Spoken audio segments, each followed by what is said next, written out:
This is an OT case related to throughput accounting, GLAM company, and this has been adapted from the ACCA past exam. So let's understand this scenario on the left and try to answer questions on the right. GLAM company is a hairdressing salon which provide both cuts and treatments to clients. All cuts and treatments at the salon are carried out by one of the salon's 3 senior stylists. The salon has 2 salon assistants and 2 junior assistants. So let me just note this composition: 3 senior stylists, 2 salon assistants and 2 junior stylists. Every client attending the salon is first seen by a salon assistant, so they are telling you the process, who washes their hair, next by a senior stylist who cuts or treats their hair depending on which service the client wants, then finally a junior stylist who dries their hair. The average length of time spent with each member of the staff is as follows. Assistant takes 0.1 hours to cut and 0.3 hours for the treatment, and senior stylist takes 1 hour for cuts and 1.5 hours for treatment. Junior stylist takes 0.6 hours for cuts and 0.5 hours for treatment. The salon is open 8 hours each day, so let me just note this down as well, for 6 days a week, and it is closed for 2 weeks, which means that operating weeks are in a year are 50. Normally there are 52, but 2 weeks off, so it makes it 50. And if I just multiply here these numbers, 50 times 6 times 8, then that equals 2400 hours. So this is basically the operating capacity of this salon. They are operating for 2400 hours in a year.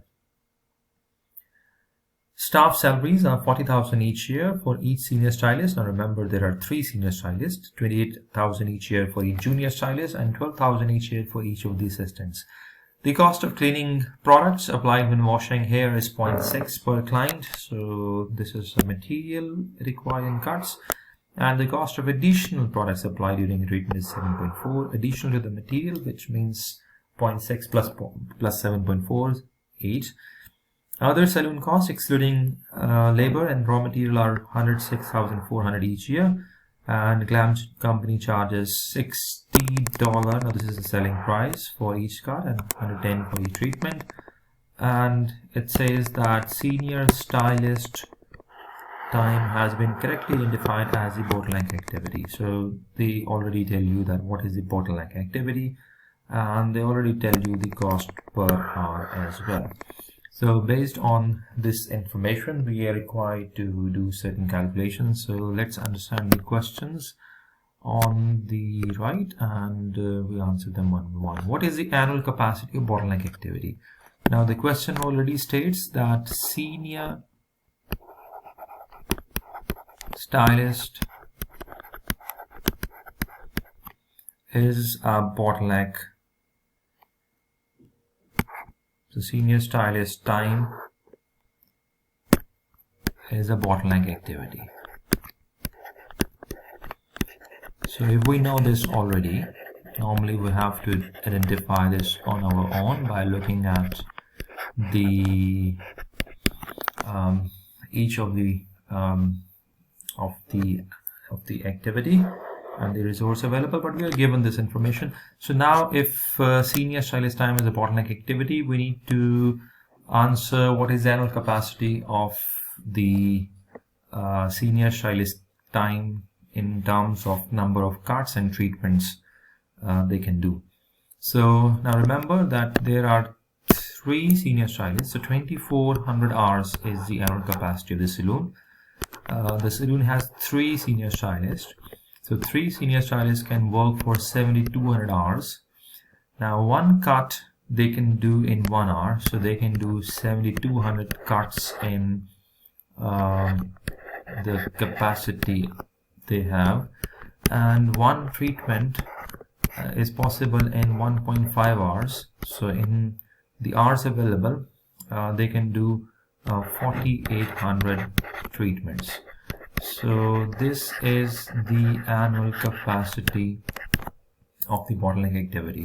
So the answer is C, 7,200 cuts or 4,800 treatments. Now the second question is, what is the throughput accounting ratio for both services? Now throughput accounting ratio from the lecture we know is return per hour and cost per hour. And remember, this is return per throughput per hour of throughput resource and cost per hour of bottleneck resource. So in order to calculate this, we need to do certain calculations. So first of all, we have to calculate throughput for each of the product the saloon is selling. So the question is telling you already that selling price for each cut is 60 and selling price of treatment is 110. Now from that we will deduct material cost, because throughput is the difference between selling price and material cost only. Now material cost is 0.6 for cuts and $8. Now how $8? 0.6 of material and then additional products required for treatment.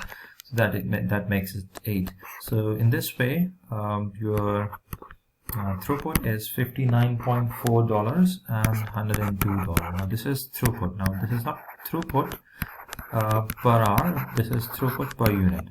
Now we need to divide it by the hours of bottleneck resource. Now bottleneck resource is senior stylist time, and senior stylist requires 1 hour to for cuts and 1.5 hours for the treatment. So in that manner, throughput per hour of bottleneck resource is 59.4 and 68. Now this is the return per hour. Cost per hour is already given. We don't have to calculate this. And cost per hour is given as 42.56. So if I now divide 59.4 by 42.56, the answer is 1.4. So this is TPAR. And if I divide 68 by 42.56, the answer is 1.6. This is TPAR. So the answer is 1.4 for cuts and 1.4 for cuts and 1.6 for treatments. So this is how we calculate throughput accounting ratio. Third question, which 3 of the following activities could the saloon use to improve the TPR? I will just read the activities and we will identify whether this activity could improve the TPR or not straight away. So number 1 is increase the time spent by the bottleneck activity on each service. So if we increase the time spent on bottleneck activity, then your TPR will further reduce. So that is not the correct option. Identify ways to reduce the material costs. Yes, if you can reduce the material costs, your throughput will increase and your TPR will increase. Increase the level of inventory to prevent stock out cost. That has nothing to do with TPR. Increase the productivity of the stage prior to the bottleneck. There is no benefit of doing this because that will further decrease the throughput. Improve the cost of the saloon's total operating expenses. Yes, if you can reduce the total operating expenses, you will reduce the cost per hour and that will increase the TPR. And finally, apply an increase to the selling price of the services. By increasing the selling price of the services, you will increase the throughput and you will increase the TPAR. So based on that, the right combination is 2, 5, and 6. Number 4. What will be the effect on the bottleneck if the saloon employed another senior stylist? Now, if the saloon employs another senior stylist, then they will be having 4 stylists. And as a result, they will increase their capacity. And question is, if they increase their capacity, then what will happen? So there are 4 options. The senior stylist time will be bottleneck for cuts only. Now to understand this, we have to calculate the annual capacity for each of the stylists. So right now we have 2 assistants and we have 3 seniors and we have 2 juniors. So currently they can do the following amount of carts and treatments. So 48,000 and 16,000, 7,200 and 4,800, and 9,600 and 9,600. Now how I calculate this, let me just show you for assistants. We already did this for seniors, but let me show you for assistants. There are 2,400 operating hours and there are 2 assistants, so altogether they can do 4,800 hours. Now each assistant takes 0.1 hours for carts, so in that manner they can do 48,000 carts, and using the same 48 hours, if they take 0.3 hours per treatment, they can do 1,600 treatments. So the same manner we calculate the annual capacity of the juniors and seniors. Now you can clearly see that juniors can process 9,600 carts, but then seniors cannot handle this, and in that manner bottleneck is created. Now the question says that if we employ another senior, which makes it 4, and if we employ another senior, then the total available hours will become 9,600, and in 9,600 hours they can do 9,600 carts, and in 9,600 hours they can do like 6,400 treatments. Now according to the procedure, every client is first seen by a saloon assistant.